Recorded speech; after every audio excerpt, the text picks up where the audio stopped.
Online ক্লাসে তোমাদের সবাইকে স্বাগতম। আজকে আমি ক্লাস উপস্থাপনায় আছি Mohammad Ruhul Amin, junior instructor computer, Rangpur polytechnic institute Rangpur. বরাবরের মতো আজকে আমার সাবজেক্ট কম্পিউটার পেরিফেরালস। তোমরা যারা নিয়মিত অনলাইনে ক্লাস করছো বা করে আসছো তারা নিশ্চয়ই জানো অনলাইনে ক্লাস ইতিমধ্যে শেষ হয়ে গেছে আমার সাবজেক্টের। তো আমি জাস্ট এই কারণে আমি শুরু থেকে এই অধ্যায়গুলো আবার রিভিশন দেওয়ার চেষ্টা করছি। আজকে আমি এই সাবজেক্টের দ্বিতীয় অধ্যায় কম্পিউটার পেরিফেরাল সাবজেক্টের দ্বিতীয় অধ্যায় আলোচনা করার চেষ্টা করব, রিভিশন দেওয়ার চেষ্টা করব। এই অধ্যায়ে আমরা যা জানতে পারবো তা দেখানোর চেষ্টা করছি আমি এখানে। তো যেহেতু রিভিশন ক্লাস আমি গুরুত্বপূর্ণ পয়েন্টগুলো একটু আলোচনা করব। ইন্টারফেসিং ইন্টারফেসিং মানেই আমরা ইতিমধ্যে জেনে গেছি, ইন্টারফেসিং এর কাজ জেনে গেছি। তো এখন আমরা দেখব সিরিয়াল ইন্টারফেসিং। এই ইন্টারফেসিং পদ্ধতিতে দুইটি ডিভাইসের মধ্যে সিরিয়ালি ডাটা সেন্ডার এবং রিসিভারের মধ্যে one bit at a time, এক বিট করে ডাটা আদান প্রদান হয়। তো আমি এখানে দেখানোর চেষ্টা করছি এটা সেন্ডার রিসিভার, এখানে এক বিট ডাটা আসার জন্য আমার মাত্র কেবল একটা রাস্তা আছে। এই রাস্তায় ডাটা এক বিট আকারে ডাটা আসে।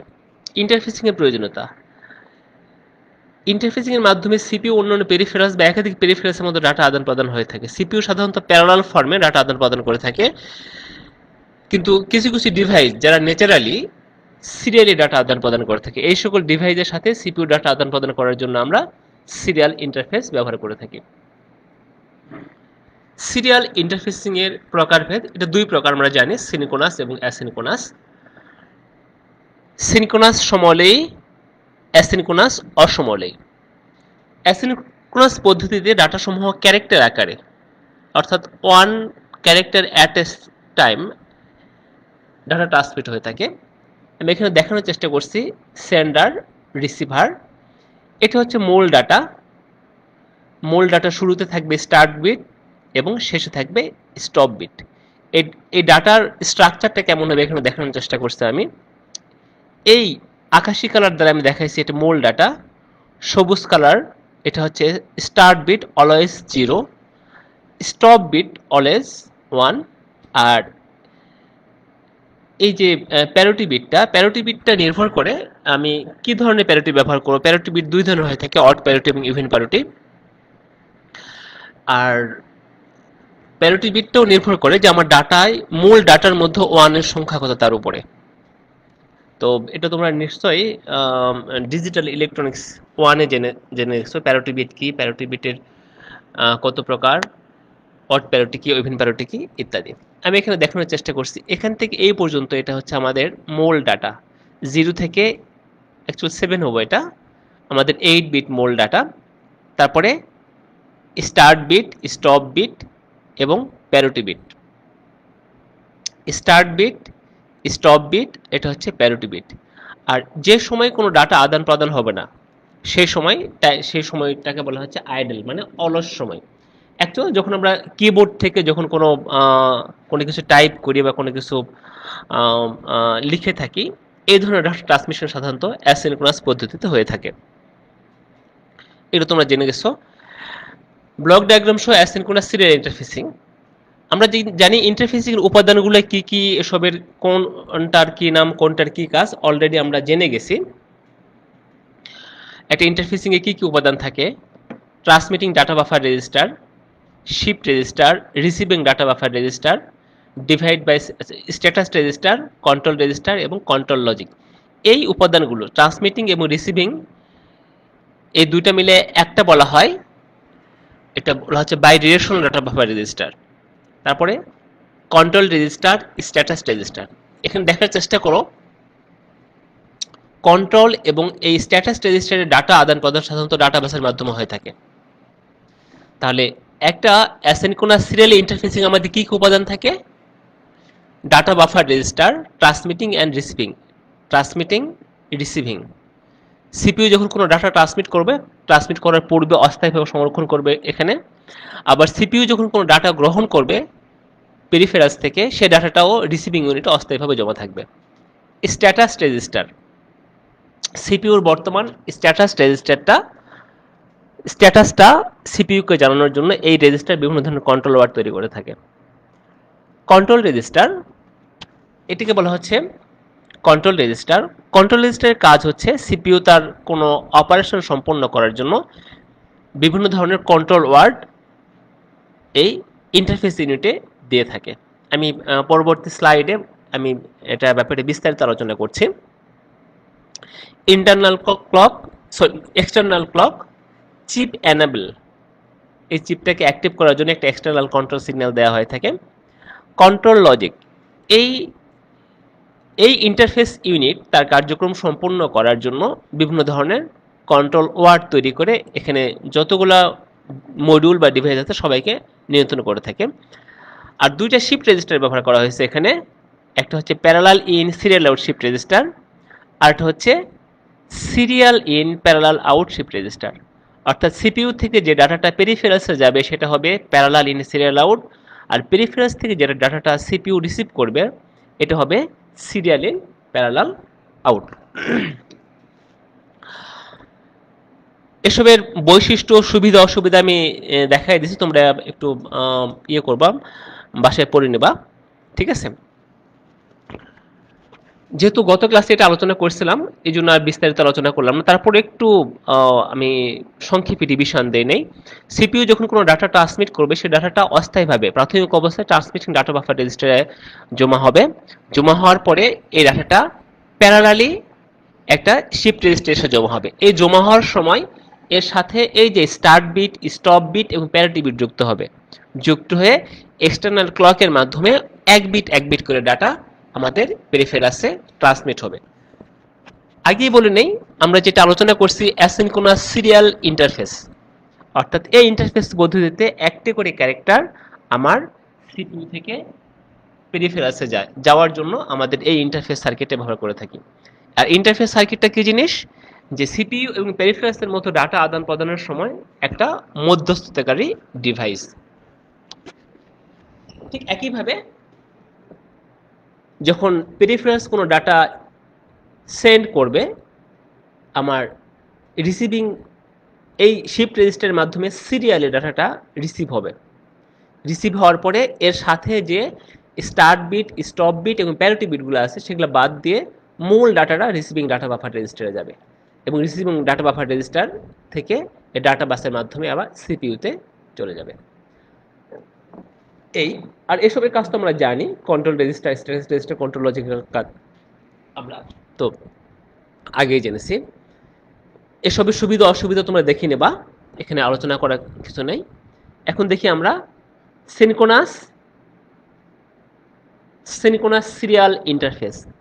সিনক্রোনাস বলতে আমরা বুঝি সমলয়ী, অর্থাৎ এখানে একগুচ্ছ data, a huge amount data block একসাথে আমার সেন্ডার থেকে রিসিভারে ট্রান্সমিট হয়ে থাকে, এক জায়গা থেকে আরেক জায়গায় ট্রান্সমিট হয়ে থাকে। যেমন আমরা হার্ড ডিস্কে যখন কোনো কিছু নেই, আমরা যখন সিডি থেকে কোনো কিছু নেই, আমরা যখন কম্পিউটার টু কম্পিউটার আমরা যখন মেইল করি, তখন আমরা কি করি, পুরো একটা ব্লক ডকুমেন্ট আমরা একসাথে এক জায়গা থেকে আরেক জায়গায় পাঠিয়ে দিই। তাহলে এখানে কি হচ্ছে, ট্রান্সমিটার এবং রিসিভার, এখানে ডাটা যাওয়ার জন্য একটা রাস্তা এবং দুটার সাথে একই সময়ে ক্লক প্রদান করার জন্য একটা, দুটা ট্রান্সমিটিং এবং রিসিভিং দুই ইউনিটে একই সাথে ক্লক প্রদান করার জন্য একটা আমরা ক্লক ব্যবহার করছি। In the synchronous mode the transmitter and receiver common clock, এই কমন ক্লক দেখানো হয়েছে। The transmitter topically provide the clock as a separator signal in addition on the serial data, অর্থাৎ এক বিট ডাটাকে যাওয়ার জন্য মূলত আমরা এই ক্লকটা ব্যবহার করে থাকি। এখানে দেখানোর চেষ্টা করছি, এখান থেকে এই পর্যন্ত এটা হচ্ছে আমাদের একটা ডাটা ব্লক, এটা হচ্ছে ক্লক পালস। একটা ক্লক দিলে আমার ডাটাগুলা এক বিট করে ডাটা মানে সেন্ডার থেকে রিসিভারে চলে যাবে। আর সিনক্রোনাস ট্রান্সমিশনের ক্ষেত্রে দুইটা ব্লকের মধ্যে পার্থক্য বোঝানোর জন্য বা গ্যাপ তৈরি করার জন্য আমরা এখানে সিনক্রোনাইজিং সিকোয়েন্স ব্যবহার করে থাকি, যেখানে আমাদের 4 থেকে 5টা বিটের একটা ব্লক থাকে।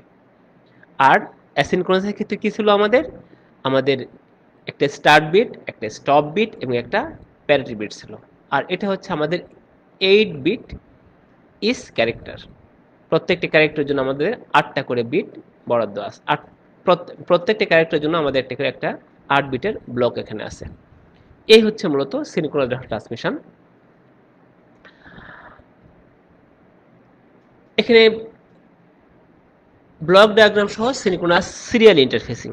তাহলে সিরিয়াল ইন্টারফেসিং এর ক্ষেত্রে এটা কিভাবে ডাটা ট্রান্সমিট হয়ে থাকে? ডাটা কি কি উপাদান আছে দেখে নিই আমরা আগে। Data buffer register, status register, control register,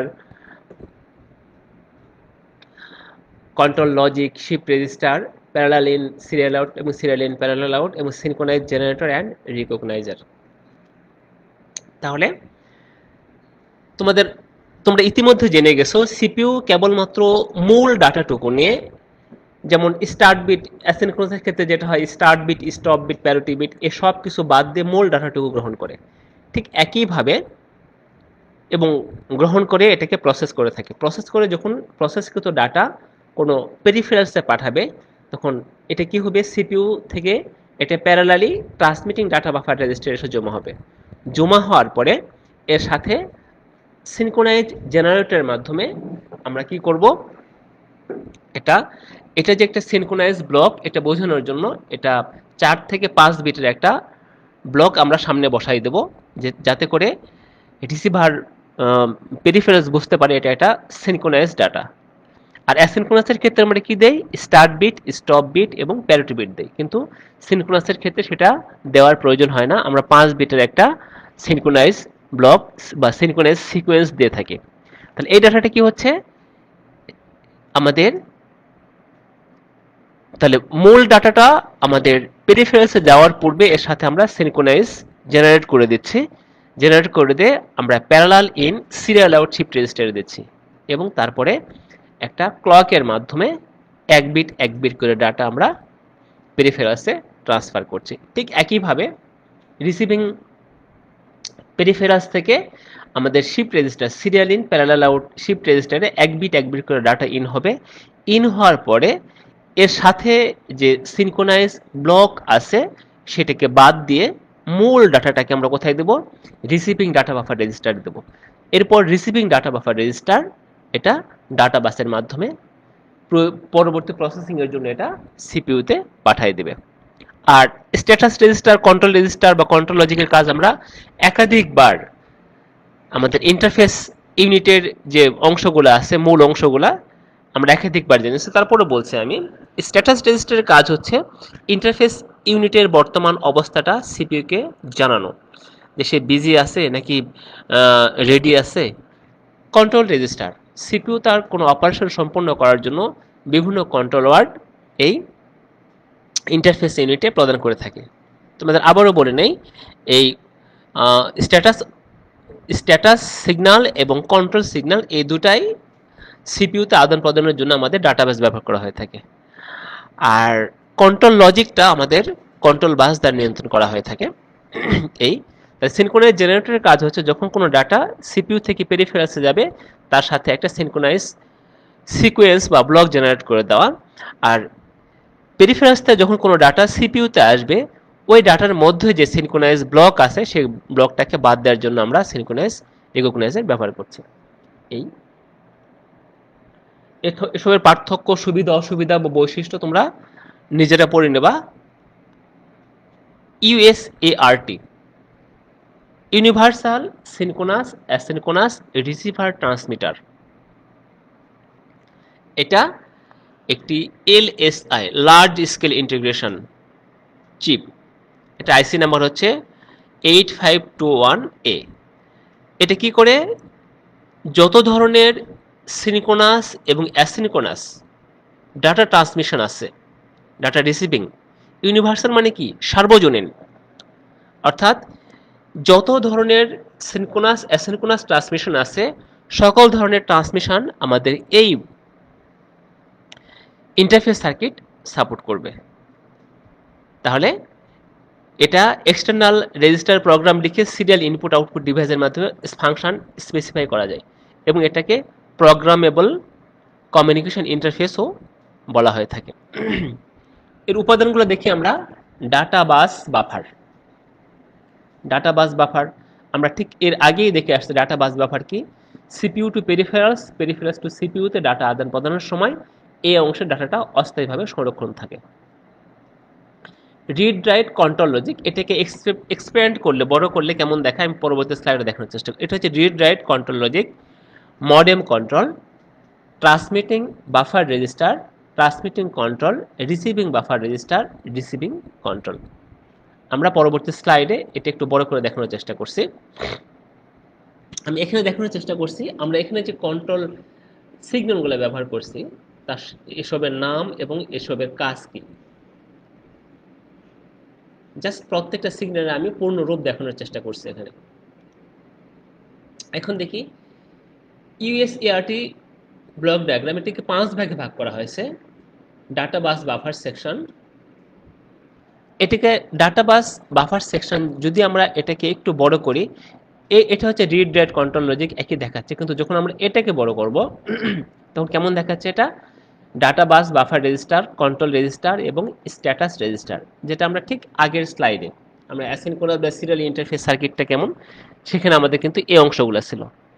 এবং সেখানে আরও যেটা ছিল, আমরা receiving, transmitting and receiving buffer রেজিস্টারকে যদি এক্সপ্যান্ড করি তাহলে আউটার রেজিস্টার, যেটা আমাদের সিরিয়াল ইন, প্যারালাল আউট এবং প্যারালাল ইন, সিরিয়াল আউট, অর্থাৎ সিপিইউতে যখন কোনো ডাটা পেরিফেরালসে যাবে তখন হবে এটা প্যারালাল ইন, সিরিয়াল আউট। আবার পেরিফেরালস থেকে কোনো ডাটা যখন সিপিইউতে আসবে তখন এটা কি হবে? Serial in, parallel out. এটা হচ্ছে প্যারালাল ইন, সিরিয়াল আউট, আর এটা হচ্ছে সিরিয়াল ইন, প্যারালাল আউট। ওকে, এসবের কাজ আমরা অলরেডি জেনে গেছি। ডাটা বাস বাফারের কাজ কি, কন্ট্রোল রেজিস্টারের কাজ কি, স্ট্যাটাস রেজিস্টারের কাজ কি, ট্রান্সমিটিং ডাটা বাফার রেজিস্টার। তারপরে আমি সংক্ষেপে বলে নেই, data bus buffer register CPU থেকে পেরিফেরালস, পেরিফেরালস থেকে সিপিইউতে ডাটা আদান প্রদান করার জন্য এটা অস্থায়ীভাবে ডাটা সংরক্ষণ করে থাকে। রিড রাইট কন্ট্রোল লজিকের কাজ হচ্ছে এই যে আমাদের এটা ইউনিভার্সাল, সিনক্রোনাস, অ্যাসিনক্রোনাস উভয় মোডে কাজ করে। তো সেই ক্ষেত্রে এই ডাটাটা আমাদের কোন মোডে যাবে? সিনক্রোনাস মোডে যাবে নাকি অ্যাসিনক্রোনাস মোডে যাবে? অ্যাসিনক্রোনাস, আচ্ছা, তো সেই বিষয়টা মূলত আমার এই রিড রাইট কন্ট্রোল লজিক দ্বারা নিয়ন্ত্রণ করা হয়ে থাকে। আর transmitting data buffer register, receiving data buffer register, এখান থেকে ডাটাটা প্রথমে আমাদের ডাটা বাফার রেজিস্টারে চলে আসবে, তারপরে ডাটা বাফার রেজিস্টার থেকে কোথায় যাচ্ছে? যদি ট্রান্সমিট করি তাহলে ট্রান্সমিটিং ডাটা বাফার রেজিস্টারে যাবে, তারপরে আউটার রেজিস্টার যেটা আমাদের প্যারালাল ইন, সিরিয়াল আউট আছে তার মাধ্যমে পেরিফেরালসে চলে যাবে। আর যদি আমাদের ডাটা রিসিভ করি তাহলে কি হবে? ডাটাটা আমাদের ইনপুট রেজিস্টার, যেটাকে বলা হচ্ছে শিফট রেজিস্টার, এর মাধ্যমে সিরিয়াল ইন, প্যারালাল আউটের মাধ্যমে আমাদের রিসিভিং ডাটা বাফার রেজিস্টারে আসবে। এখান থেকে ডাটাটা পরবর্তীতে আমাদের ডাটা বাফার রেজিস্টারে চলে যাবে। এবং ট্রান্সমিটিং কন্ট্রোল এবং রিসিভিং কন্ট্রোল আছে, যার মাধ্যমে ডাটা প্রবাহটাকে কন্ট্রোল করা বা নিয়ন্ত্রণ করা হয়ে থাকে। এরপর আমরা দেখি RS232C 4.V2.4 স্ট্যান্ডার্ড। এই ইন্টারফেস পদ্ধতির মাধ্যমে ডিটি এবং ডিসি এর মাধ্যমে synchronous, asynchronous, handshake, without handshake মোডে ডাটা ট্রান্সফার বা আদান প্রদান করা হয়ে থাকে। আমি দেখানোর চেষ্টা করছি এখানে। এটা হচ্ছে আমাদের একটা ইন্টারফেস ইউনিট, এটাকে বলা হচ্ছে ডাটা টার্মিনাল ইকুইপমেন্ট। এটা এবং এই অংশটা হচ্ছে ডাটা টার্মিনাল ইকুইপমেন্ট, আর এটা হচ্ছে ডাটা কমিউনিকেশন ইকুইপমেন্ট। পরবর্তী স্লাইডে তোমরা আর একটু ভালোভাবে বুঝতে পারবা। দেখো, DTE computer, DTE computer, DCE, এই দুইটা কম্পিউটারের মধ্যে ডাটা আদান প্রদান করার জন্য আমরা যে ডিভাইসটা ব্যবহার করছি এটা হচ্ছে ডাটা কমিউনিকেশন ইকুইপমেন্ট। এটা হতে পারে একটা মডেম। ডাটা আদান প্রদান করার জন্য আমাদের দুইটা লাইন ব্যবহার করা হয়েছে, একটা ডাটা সেন্ড এবং রিসিভ, এখানেও ঠিক ডাটা সেন্ড এবং রিসিভ। এবং বাকি যে কেবলগুলো আছে সেই কেবলগুলো আমাদের out of broad control, data terminal equipment এবং ডাটা কমিউনিকেশন ইকুইপমেন্ট। এবং এটা 25 পিনের হয়ে থাকে। আমি 25 পিনের পিন নাম্বারের নাম্বার দিয়ে তাদের লাইনগুলা দেখানোর চেষ্টা করছি। এখন যেটা গুরুত্বপূর্ণ, UART, universal asynchronous receiver transmitter. আর এর আগে আমরা কি জানলাম? ইউনিভার্সাল সিনক্রোনাস অ্যাসিনক্রোনাস, আর এটা হচ্ছে শুধুমাত্র অ্যাসিনক্রোনাস। রিসিভার এবং ট্রান্সমিটার। তাহলে এটা কি করছে, শুধুমাত্র ইউনিভার্সাল অ্যাসিনক্রোনাস ডাটাটা রিসিভ করার জন্য এটা ব্যবহার করা হচ্ছে। এটার এটা কার্যক্রম সহজে বোঝার জন্য আমি এটাকে দুই ভাগে ভাগ করছি, একটা ট্রান্সমিটার অংশ, একটা রিসিভার অংশ। ট্রান্সমিটিং ডাটা বাফার রেজিস্টারে ট্রান্সমিটিং অংশে যে অংশগুলো থাকে, transmitting data buffer empty, receiving data priority error, receiving forming error, receiving overrun error এবং রিসিভিং ডাটা অ্যাভেলেবল আরডিএ। আগের কথা যদি তোমরা শুনে থাকো তাহলে এই জিনিসটা তোমরা খুব সহজে বুঝতে পারবে এবং একটা পরিষ্কার ধারণা পাবে। এই পদ্ধতিতে CPU status word enable, status word enable একটা সিগন্যাল, কি সিগন্যাল? এটা কন্ট্রোল সিগন্যাল কোথায় পাঠাবে? ইউএআরটি। ইউএআরটি কি জিনিস? ইউএআরটি হচ্ছে আমাদের একটা ইন্টারফেস সার্কিট। তাহলে সিপিইউ কি করছে? সর্বপ্রথম স্ট্যাটাস ওয়ার্ড এনেবল নামে একটা সিগন্যাল ইউএআরটিতে পাঠাচ্ছে। কেন পাঠাচ্ছে? এরপরে UART transmitting data buffer register empty, অর্থাৎ ট্রান্সমিটিং যে আমার ডাটা বাফার রেজিস্টার ব্যবহার করছি আমরা, এই যে ট্রান্সমিটিং ডাটা বাফার রেজিস্টার এটা খালি। তাহলে প্রথমে একটা কন্ট্রোল সিগন্যাল সিপিইউ কোথায় পাঠালো? এখানে পাঠালো। কি করতে চাই? সে এখানে ডাটা পাঠাতে চাই। এই জন্য সে একটা কন্ট্রোল সিগন্যাল কোথায় পাঠাচ্ছে? আমাদের ইন্টারফেস সার্কিটে পাঠাচ্ছে। এরপরে UART transmitting data buffer register empty, এই সিগন্যালের মাধ্যমে সিপিইউকে জানানো হয় যে টিবিএমটি অর্থাৎ ট্রান্সমিটিং ডাটা বাফার রেজিস্টার এখন আমার খালি আছে। এই অবস্থায় transmitting data strobe signal active হওয়ার মাধ্যমে এই অবস্থায় ট্রান্সমিটিং টিডিএস সিগন্যাল অ্যাক্টিভ হওয়ার মাধ্যমে সিপিইউ TD0 থেকে TD7 এর মাধ্যমে ট্রান্সমিটিং ডাটা 0 থেকে এই 8টা লাইনের মাধ্যমে প্যারালালি ডাটা কি করছে সিপিইউ থেকে আমাদের ডাটা বাফার রেজিস্টারে পাঠানো হচ্ছে। সিপিইউ থেকে ইন্টারফেস সার্কিট এই লাইনের মাধ্যমে সিপিইউ থেকে এখানে ডাটাটা পাঠানো হচ্ছে। পরে transmit ইন্ড of character signal active হলে, অর্থাৎ সিপিইউ যখন কোনো ডাটা পাঠাবে, সিপিইউ ডাটাটা পাঠানোর শেষ হলে তখন কি সিগন্যালটা অ্যাক্টিভ হবে? টিইওসি অর্থাৎ transmit ইন্ড of character signal active হলে ট্রান্সমিটিং ডাটা বাফার রেজিস্টার হতে ডাটা শিফট রেজিস্টার ট্রান্সফার হয়। এরপরে মূল ডাটার সাথে স্টার্ট বিট, স্টপ বিট এবং প্যারিটি বিট ইত্যাদি যুক্ত হয়ে প্রতিটি ট্রান্সমিটিং ক্লক এর বিপরীত থেকে ট্রান্সমিটিং সিরিয়াল আউটপুট টিএসও পিনের মাধ্যমে শিফট রেজিস্টার হতে ডাটা সিরিয়ালি আউটপুটে যায়। সিপিইউ হতে সকল ডাটা ট্রান্সফার না হওয়া পর্যন্ত এই প্রক্রিয়াটা চলতে থাকে। তাহলে এখানে প্রথমে কি করা হচ্ছে? সিপিইউ কোনো ডাটা যখন পাঠাতে চায় তার শুরুতে সে একটা স্ট্যাটাস ওয়ার্ড পাঠায় দেয় কোথায়? কন্ট্রোল ওয়ার্ড পাঠায় দেয় কোথায়? ইউএআরটিতে, যে ট্রান্সমিটিং ডাটা বাফার খালি আছে কিনা। যখন ট্রান্সমিটিং ডাটা বাফার খালি আছে এটা জানতে পারে বা জানানো হয়, এই অবস্থায় ট্রান্সমিটিং স্ট্রোব সিগন্যাল অ্যাক্টিভ হওয়ার মাধ্যমে সিপিইউ থেকে এই 8 বিট লাইনের মাধ্যমে প্যারালালে ডাটা ট্রান্সমিটিং ডাটা বাফার রেজিস্টারে চলে আসে। তাহলে কি হচ্ছে? প্যারালালি আমাদের ট্রান্সমিটিং ডাটা বাফার রেজিস্টারে চলে আসার পরে এটা প্যারালালি চলে আসছে। পরে transmitting end of character TOEC signal যখন অ্যাক্টিভ হবে, অর্থাৎ যখন আমাদের সিপিইউ যখন জানাবে যে আমার ডাটা পাঠানো শেষ হয়ে গেছে, অ্যাক্টিভ হলে ট্রান্সমিটিং ডাটা বাফার রেজিস্টার হতে ডাটা শিফট রেজিস্টারে ট্রান্সফার হয়। এরপরে মূল ডাটার সাথে start bit, stop bit, parity bit ইত্যাদি যুক্ত হয়ে প্রতিটি ট্রান্সমিটিং ক্লক পালসের বিপরীতে ট্রান্সমিট সিরিয়াল আউটপুট টিএসও পিনের মাধ্যমে শিফট রেজিস্টার হতে ডাটা সিরিয়ালি আউটপুটে যায় এবং সিপিইউ হতে সকল ডাটা ট্রান্সফার না হওয়া পর্যন্ত এই প্রক্রিয়াটা চলতে থাকে। তাহলে এই হচ্ছে মূলত আমাদের ইউএআরটি এর কার্যপ্রণালী। আমি এটার বর্ণনা এর আগে দিছি, এটা বোঝানোর জন্য শুধুমাত্র এই ব্লক ডায়াগ্রামটা আমি এখানে নিয়ে আসছি।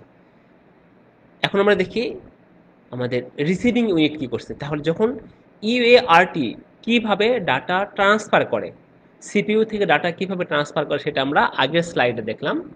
এই স্লাইডে আমরা দেখলাম যে সিপিইউ কিভাবে ইউএআরটির মাধ্যমে ডাটা পেরিফেরালসে ট্রান্সফার করে সেটা আমরা দেখলাম। এখন আমরা দেখব যে এই ইউএআরটি কিভাবে ডাটা পেরিফেরালস থেকে গ্রহণ করে। ঠিক আছে, এখানে এই রিসিভিং অংশে যেসব রেজিস্টারগুলো আছে সেই রেজিস্টারগুলো আমি দেখানোর চেষ্টা করছি। এখানে start bit verification circuit, parity bit checker, control register, receiving shift register, receiving buffer register এবং স্ট্যাটাস রেজিস্টার। তাহলে ইউএআরটিতে এই অংশগুলো আছে: start bit verification circuit, parity bit checker, circuit control register, shift register, receiving buffer register. UART receiving shift রেজিস্টারে পূর্ণাঙ্গ data এসে জমা হয়। এটা কিভাবে জমা হয়? সিরিয়ালি পেরিফেরালস থেকে ইউএআরটি শিফট রেজিস্টার যেটা আছে, অর্থাৎ এই অংশে আমাদের পেরিফেরালস থেকে ডাটাটা প্রথমে এখানে জমা হয়। জমা হওয়ার পরে কি হচ্ছে, সে জমা হওয়ার পরে এখানে start bit, stop bit, parity bit ইত্যাদি বিদ্যমান থাকে। মানে যখন এই ডাটাটা এই শিফট রেজিস্টারে এসে জমা হয় তখনই তার সাথে স্টার্ট বিট, স্টপ বিট এবং প্যারিটি বিট যুক্ত থাকে। ভ্যালিড স্টার্ট বিট চিহ্নিত করার জন্য start bit verification circuit, parity bit আছে কিনা পরীক্ষা করার জন্য প্যারিটি বিট চেকার সার্কিট ব্যবহৃত হয়। এরপর ডাটা রিসিভিং শিফট রেজিস্টার হতে প্যারালাল ফর্মে এই শিফট রেজিস্টার হতে কি করছে, প্যারালাল ফর্মে রিসিভিং ডাটা বাফার রেজিস্টারে জমা হয়। অর্থাৎ এখান থেকে ডাটাটা প্যারালাল ফর্মে রিসিভিং ডাটা বাফার রেজিস্টারে জমা হচ্ছে।